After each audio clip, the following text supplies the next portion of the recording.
Hey, yo, Spinner, you been juicing, bruh?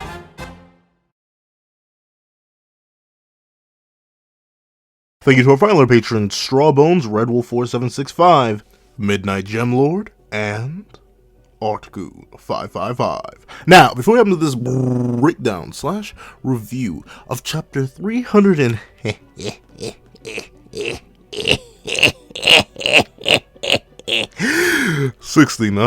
of My Hero Academia. Please, if you're a leader on this one chapter, in the comment section down below, leave a like and subscribe if you haven't already. Also, make sure you hit that little notification bell so you miss out on any videos that come to the channel. Also, I do a Patreon down below. You can support for as low as $1 a month. You get these exclusive videos, early content, and more. Some of the exclusive content includes the live reaction to this very chapter. Now, let's hop into last chapter's poll. So, last chapter I ended up asking y'all what y'all thought about this certain idea of Shigaraki needing his quirks back for this to be a fair fight. Because, honestly, with Midoriya just annihilating, bro, tearing him apart, you know, styling on him, if anything, using the last of his quirks just to extra flex on him, I wanted to know if you really thought he needed his quirks back, considering if Midoriya's just going to stop him the entire time, it feels kind of underwhelming for our final battle. And we did have two options. Yes, bro needs his quirk back for this not to be boring, and no, if Rocky gets his quirk back, there's no beating him. And admittedly, I was actually kind of expecting, based on like other things, like fun fact, I do have a TikTok, link down below. You get 4 videos a day over there as well.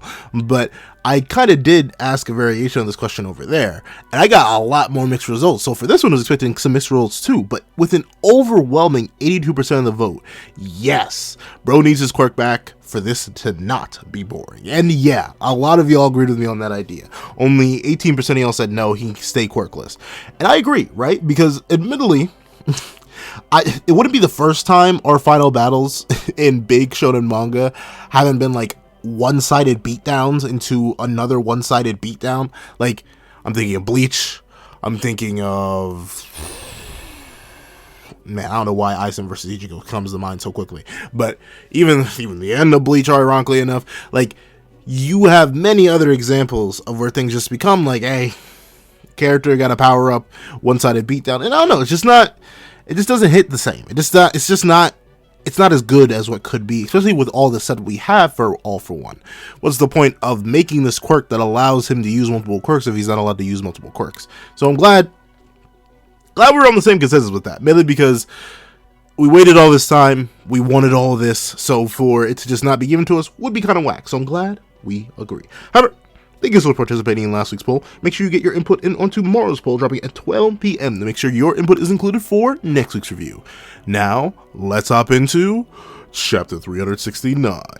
Nice. What's up, guys? That was the pencil here, and here we are to do a breakdown and review of chapter 369 of My Hero Academia, which is known as Many Years, but it should be known as Quirks or Quirky.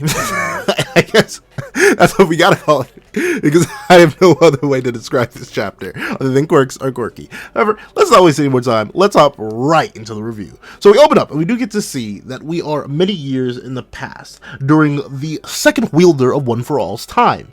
And obviously, considering we are where we are in the narrative, we know the second wielder of All for One didn't necessarily have the best of times against their opponents, just wasn't the case. And of course, their main opponent is All for One. Now, notably, something that does seem a bit weird to me here, I mean, it could just be like an intimidation thing or something like that, like it's supposed to portray All for One as this menacing, insane presence.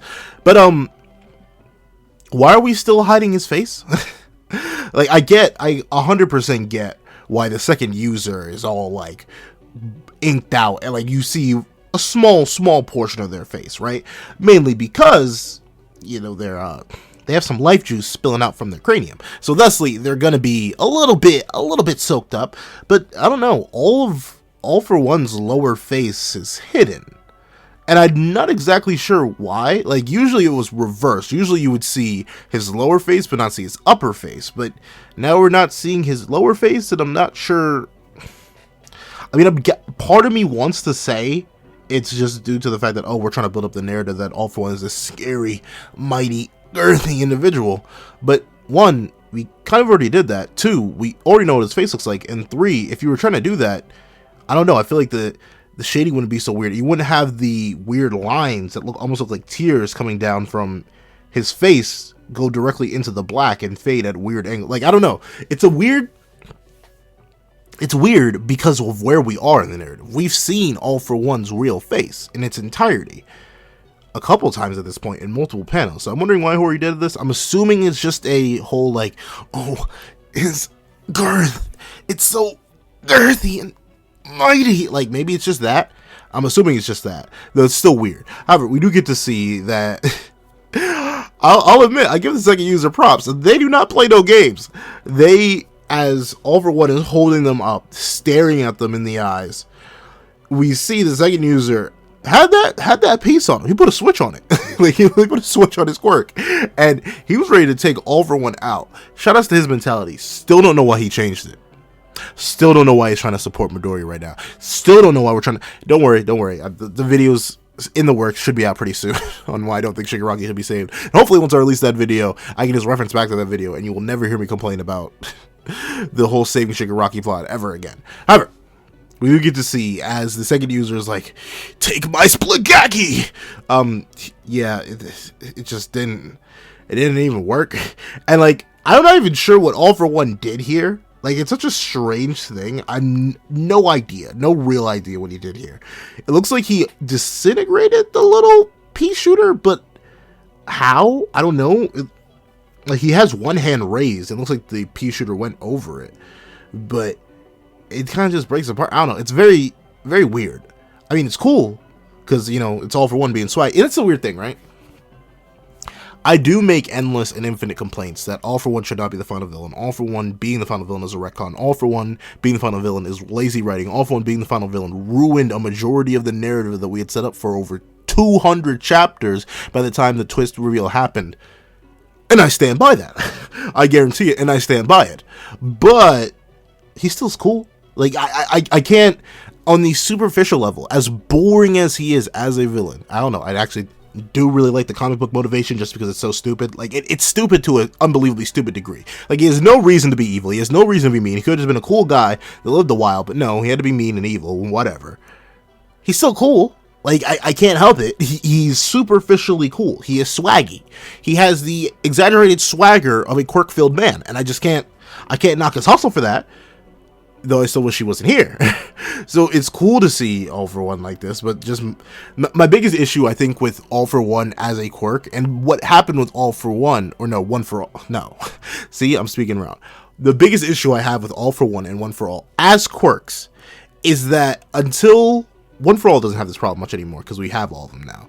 But while they were both active, while they were both things that could happen and would happen, you could just write anything and it would work just fine. Like, what's this power that allowed All For One to destroy this pea shooter that was going to come take him out?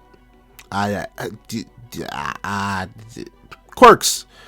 What? Oh no, Midoriya's in a scary situation against a sniper. What's going to happen? Oh, he just happens to have the smoke screen quirk that perfectly fits this scenario. Oh no, Midoriya doesn't have enough time to master 100% of One For All's power. He needs some way to get there, even though we gotta cut the narrative in half.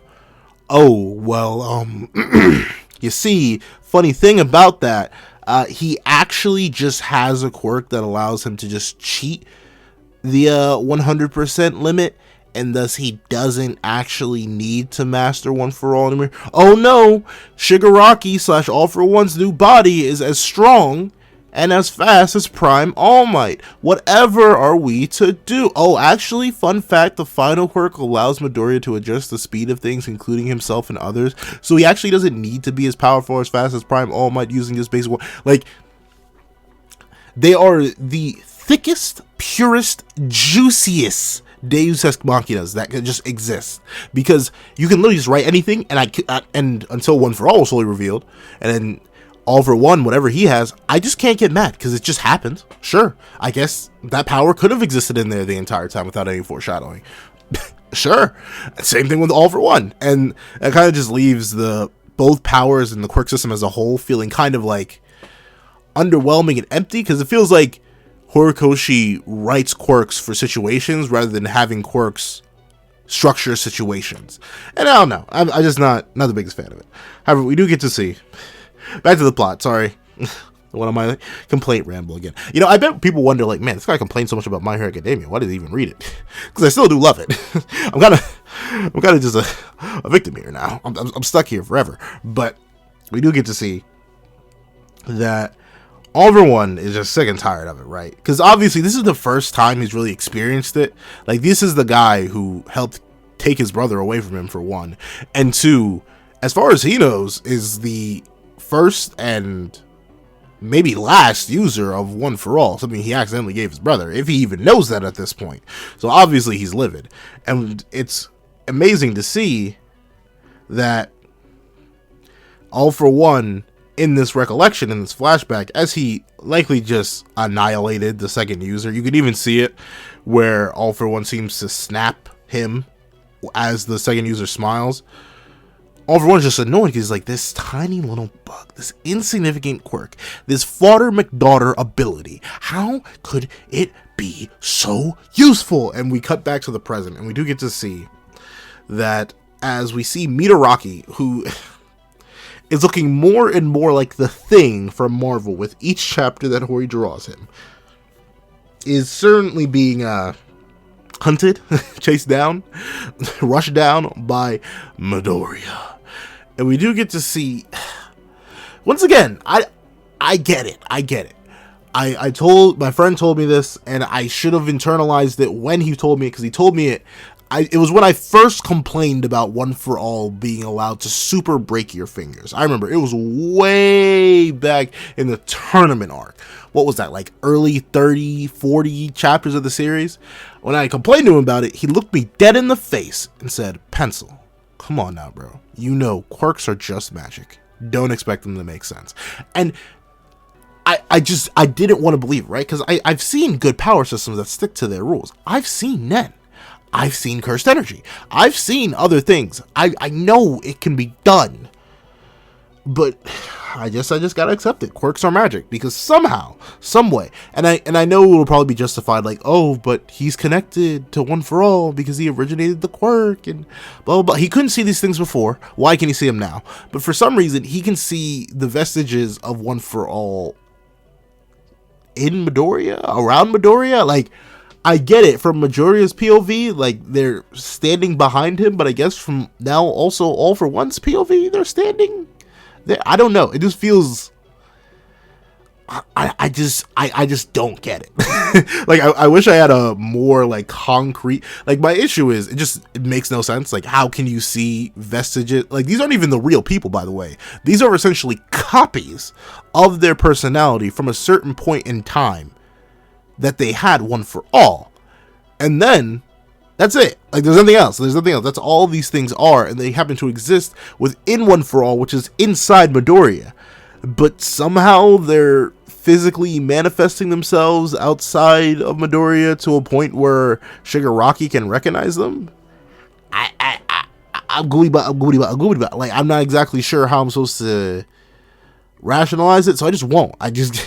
It's just cool quirk nonsense, and that's it. So we let the cool quirk nonsense continue as Shigaraki is punted straight into the ground, and we see Midoriya activates gear shift once again. And admittedly, I do think this is probably my favorite shot of Midoriya's new costume design. I don't know, I just think it's really, really cool. I like the way it looks, the inverted colors and all that. Really, really nice. Reminds me a lot of his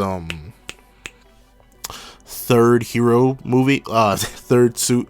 No, his hero, no, the third movie hero suit. That's what this reminds me of, with the black and the light white out accents and stuff like that. I like it a lot. It's a solid suit. But we do get to see that apparently gear shift works on a very, very, very small level, which is why the original second user could only use it on something as tiny as a little life taker, the tiny little BULLET, because I'm scared. And with that being the case, it sort of was inherently very limited, right? Like, if you need to control every single individual molecule and just make sure that it's absolutely overshifted and gear shifted in the right way, then it's not going to be useful on a larger scale. However, because One For All stacks power and fuses power and makes everything ever the more girthy, we get to see that gear shift ended up evolving mainly in scale. We're not exactly sure how much it leveled up in power. Like, actually, seemingly, let's see. Based on what the translation is saying, much like the other meta abilities, Gear Shift's strength grew alongside One For All's. Its scope broadened, allowing it to be applied to more diverse targets and function right down to the cellular level. Then there's the pure simple might built up within One For All. A fist imbued with these two overlapping powers, Detroit Smash, can warp the very laws governing reality. And with that being the case, like, this implies... See, the main thing it says is that its scope broadened, not that its power increased. So hypothetically, the second user may have been able to do something similar to this on the scale of a little bullet, but the reason they never could before was just because, you know, they didn't have the raw strength, the raw girth, the raw ability to do it. But now, with the scope broadening and the power increase, Midoriya is able to use the acceleration on himself while already accelerating himself with Fajin, while already accelerating himself with like 45% of One For All. So he's omega girthy, crazy, insane stacking all of these speed amping abilities in order to create these certain effects. And by doing this, by quote-unquote warping the laws governing reality, he ends up quintuple smashing Shigaraki. Like, he hits him so hard it replays 5 different times. Like, legitimately, he hits him that hard. And notably, right, like, Shigaraki's body is on the level of Prime All Might. Do not get me wrong. I know that. It is that girthy. But do you mean to tell me that Prime All Might could take something 5 times as strong as he was? Like, because here's the thing, right? There are 2 ways to take Prime All Might. Either he's just a bit stronger than this one we knew, and we know that Midoriya can reach that now with just Fajin and the amount of One For All he has mastered already. He can reach the levels of All Might, the old 100%. Or he's the 360 times, but not 360 times, something like that. The multiplier that he mentions earlier, like when he said, "Oh yeah, that took 300 punches. I used to be able to do it in 5." Like, that's 60 times multiplier. I don't think that applies here. So a 5 times smash that's literally reverberating throughout the entirety of Shigaraki's body. If you ask me, he should have been turned into paste. Like, I don't know how he actually survived that. If that's 500%, quite literally, I don't know, he's just different. I'll give him that, he is just different. And that's, I don't know, it's weird. Like, I already went over, I talked about it's weird, how I don't like how these things are just being used to punch harder, but I don't know, for something that's meant to punch harder, it didn't punch hard all too well. But we do get to see that as this quintuple smash goes off, it doesn't immediately take Shigaraki out, obviously, and we see that all for Shigaraki is sort of like, okay, a lighter blow than before. This time he didn't have that glow he'd built up. Perhaps it's too fast to perceive, but based upon the trajectory of the last hit, I can surmise the angle and timing of the next one, and know exactly where, and he whiffs. Like, you know, once again, I find myself sort of, and this is in a very indirect way, I completely understand that situation where you think you're like, okay, based on their previous actions and courses, I know exactly how they're going to interact in this moment, and thusly I can predict them. Like, fun fact, I play video games, I play fighters, I play Pokemon, I don't love myself. And honestly, I will throw myself into PvP all the time. And the thing is, I try to read my opponents. I'm like, okay, so they've always gone high here after a level 3. Bada bing, bada boom, block high. And then I get hit low. And the same thing happened with All For One here. Because he was like, okay, I can do this. I can predict the timing using this level of power that I have with this body. Let me swing my big meaty thing arm. And Midoriya just like stalls in midair right before. And like, the thing is, I get it, because All For One had to do a preemptive swing here, so it's not like you could actually perfectly time anything. But the most hilarious thing to me is that, like, Midoriya stops a solid distance away. Like, I don't even think if All For One's hand was fully extended here, it would have actually reached Midoriya. That's how early Midoriya stopped himself in the mix-up. I don't know. It's just so funny to me, because I know the exact same thing has happened to me before. Like, this is like, I'm sorry, I always bring it back. Like, this is like in fighters when you whiff a reflect and then your opponent hits you with the 2-up and makes you explode. Like, legitimately, that's how bad it was. You try to go for the read, you tried to reflect so you could punish, but no, bada bing, bada boom. You instantly got red, mixed up heavily, and now you're about to suffer for it. We do get to see that Midoriya ended up doing this by, I'm assuming he used a combination of float to kind of keep his midair stealth in place, like just halt all his momentum with float and stay just above the ground, plus gear shifting back into low gear. So he went into top gear, then he kind of gear shifted back into low gear, and we see that gear shift sort of, it essentially shuts down one of the main properties of the universe, which is inertia. And, you know, inertia is essentially an object in motion likes to stay in motion, which makes it interesting. Like, now that I think about it, maybe he didn't even use float if he just low gear shifted, because essentially what inertia would cause Midoriya to do in this moment is to keep moving. He still is in the universe and a moving thing, which is why All For One tried to read him. But I guess by shifting in the low gear, he can just like skip that, which is interesting. That's a nice ability to just be able to negate the laws of inertia. I like it. And we do get to see that second user's like, come on now, you should know this already, All For One. What's going on? And we do get to see that All For One is like, well, if that happens to be the case, then I suppose I will use my big, meaty, gigantic, throbbing, pulsing arm in order to... And then there's a gigantic smoke screen. And we see that All For One tries to mock it and say it's pathetic, but then Brody gets absolutely, like, I'll admit, once again, this is a cool usage of the abilities, and I cannot knock the hustle. Like, this is what I like. I like using the abilities in order to lead into fancier punches. If we're gonna just keep punching, at least make the lead up into the punches fancy. So what did Midoriya do? Use smokescreen, got high up into the air while blocking All For One's line of sight, grabbed him with Black Whip as he went to lunge in, ripped him right above, and we get to see that I mean, this is a case where I kind of just wish we were allowed to infer. Like, it's good to have explanations for everything, but considering now we know all the quirks, we know Danger Sense, Float, Fajin, Gear Shift, Black Whip, Danger Sense. We have everything. I think, did I hit everything? Let's see, second user, yeah. I think I hit everything. If I missed something, I missed something. But we have everything now. So it would be cool if we just got to see, like, Midoriya use these powers on top of each other repeatedly without explanation. But we do get to see that Midoriya just outwardly verbalizes an explanation. He's like, after adjusting my timing, I can use the Force Danger Sense to detect a threat, and the 6th smoke screen to obscure his vision. And then the 7th float provides some instant height. Is that how float works? I guess. I don't know why that. So float is just flight. Like, that's not floating. If you were able to get instant height, you're just able to fly. Not sure how I feel about that. I thought float was always cool to me because I thought you could use it as like a mid-air stall thing. That's weird. But still, I use 7 float to provide some instant height after the fist Black Whip catches him unaware, so I can bind him and yank him towards me. Finally, that earlier attack, quintuple attack, gave me a refill of the 3rd Fajin. So like, the thing that's weird is like Midoriya's explaining it to himself. Like, there's nothing. I mean, I guess it kind of fits within the idea that he mumbles to himself, which is fine. But it's still weird. Like, I think this would have been better as if someone else realized this, like All For One was realizing it, based on the fact that he fought, or not all of them, but he should have at least intel on all the previous users. And then on top of that, it could have just been a thought in Midoriya's head. I don't know. Him explaining the plan verbatim is kind of, but whatever. We do get to see that Midoriya realized that, hey, now I can biggity...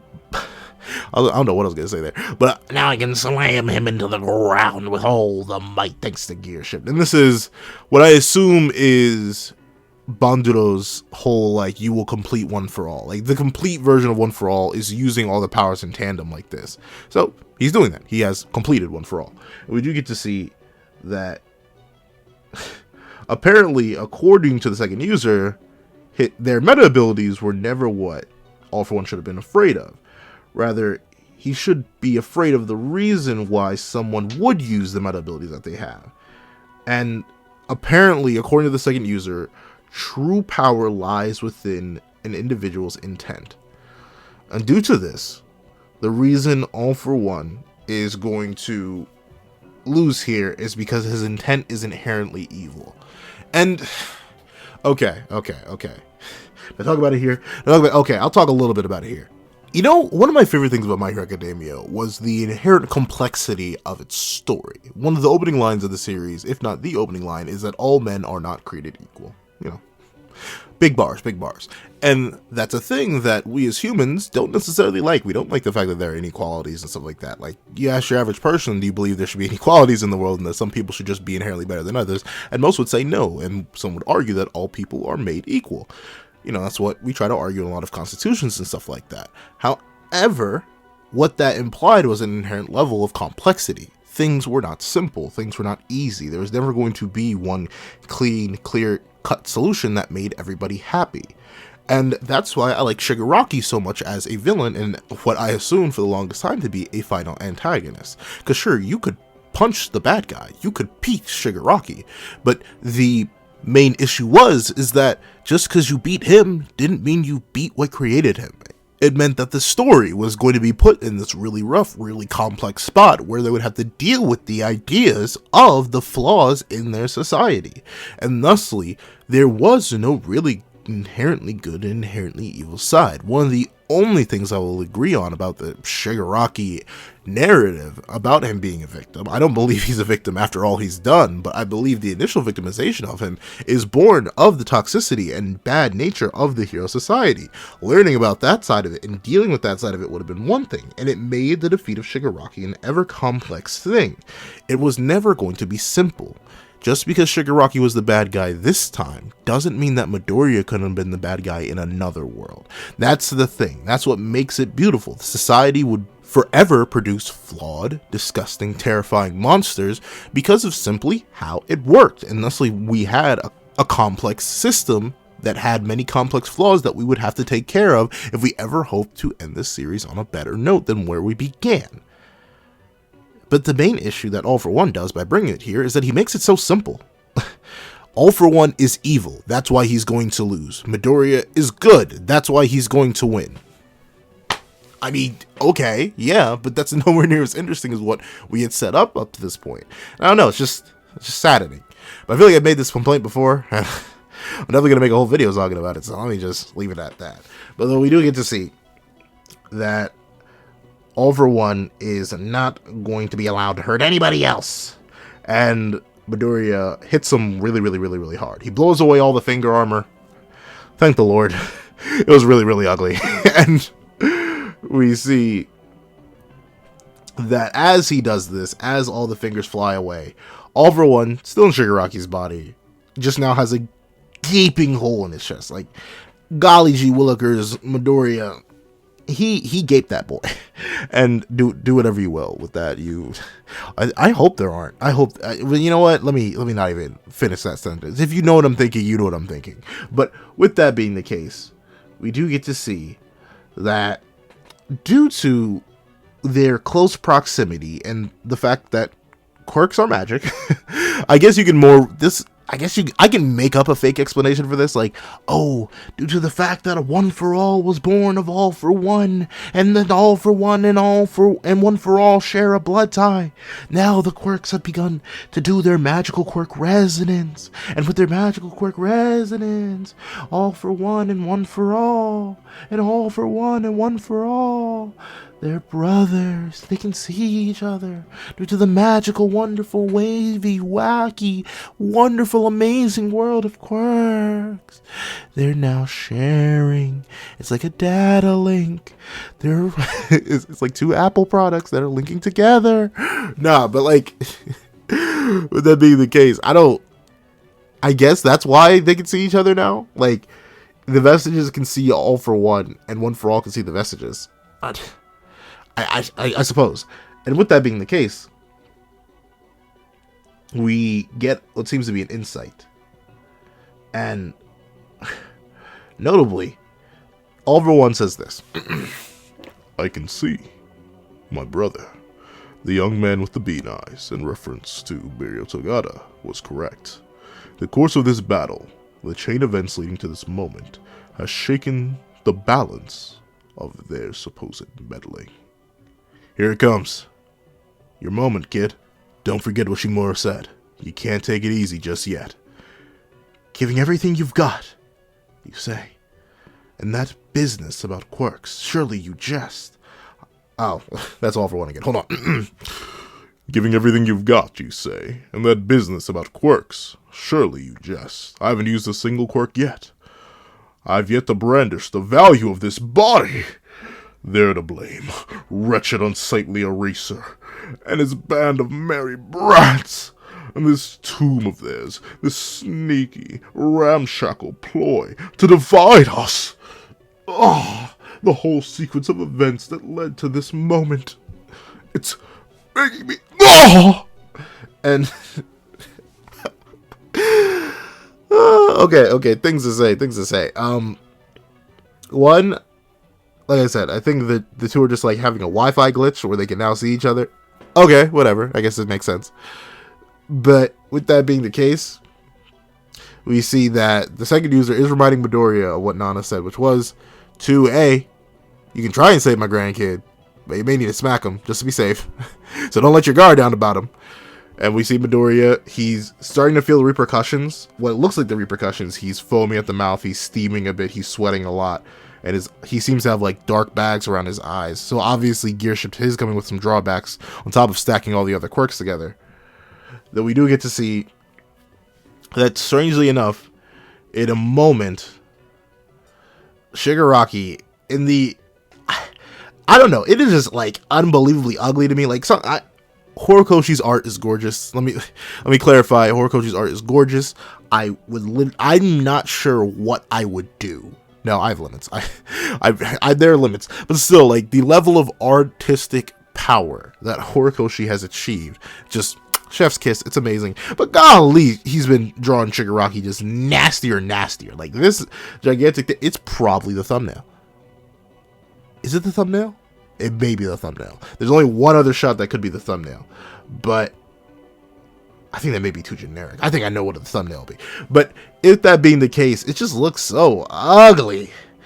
And notably, we do get to see he has 1, 2, 3, 4, 5, 6, 7, 8, 9. He has 9 lights bursting out of him as he screams and regenerates.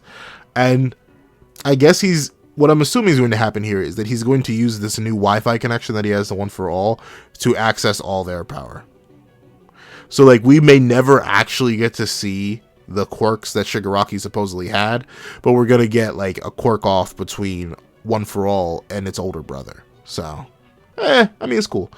We do get to see that as everyone looks on, Aizawa's like, "Oh, Nani, another trick up his sleeve," and we see that apparently, I never realized the brother's name was Yoichi. Cool. Reminds me of Isagi Yoichi, but. Apparently, All for One's like, "Indeed, Yoichi, the entire chain of events up to now will now inevitably spell victory or defeat for all. Not yet. Victory is still within my grasp." And we cut over to a henched, and I mean henched looking spinner. Like, golly, I don't know what he was taking, but I don't want it, because bro don't look like himself anymore. He does look like he is on the thickest, girthiest, most wonderful, and rapturous roid anger that one could muster. So, hey, that's where the chapter ends. Notably, I see a lot of people ranking this as like a top chapter, but for me, I don't know. It's like, I mean, it's good, it's fine. Like, we get more elaboration on Gear Shift, but it's just, to me, like, and maybe it's bad, right? Maybe I shouldn't break it down to just hit harder. But like, it's not like Midoriya is doing anything really interesting with it. Like, he's just using it to hit harder. Once again, like I mentioned earlier, it's just him making up for the fact that he can't actually use One for All at 100% to that much efficiency, just like Fajin. So it sort of leaves me with this like, whatever kind of feeling, where it's cool to see Midoriya swing really, really hard, but with a quirk like this, a quirk that could be used on projectiles, imagine if he like grabbed pieces of the stage or their arena and start launching them at all different velocities and levels of power at All For One, forcing All For One to dodge and strategize. Meanwhile, he then accelerates himself, only to slow himself immediately, then accelerate himself again to sucker punch Shigaraki. And then while Shigaraki is being sucker punched, he activates Gear Shift on them and begins to slow them down and then force them to start breaking the laws of inertia, and then just starts wombo comboing them with different pieces of the stage in the arena, and then maybe finally hitting them with a smash. Nah, it's just all punch really, really hard. And I'm not sure how I feel about it. I don't know. It's fine. It's fine. It's still good. The art is fantastic. All that. But now we end with the end of it all, as Shigaraki screams. We do finally cut away. I once again we even got this far into the final battle before cutting away, but we are now cutting away to Spinner. And the last person we saw with Spinner was Shoji, I'm pretty sure. So, interesting. Can't wait to see what we're going to get next week. Or not next week. There's a break next week. So, 2 weeks from now? I don't know. Once again, I feel like once we do cut away, I feel like no one's really going to care. Like, I feel like drastic interest in the series is going to drop. It was like, we just started the final battle, and we're cutting away from it. I know people won't care. I'll care because I'm more interested in the side characters than I am this final plot. Anyway, however, that's what I think. Please tell me what you guys think in the comment section down below. Thank you so much for watching. Please remember to like, share, comment, and subscribe. Make sure the notification bell to miss out on any videos that come to the channel. Also, I do a Patreon down below. You can support for as low as $1 a month. You can see exclusive videos, early content, and more.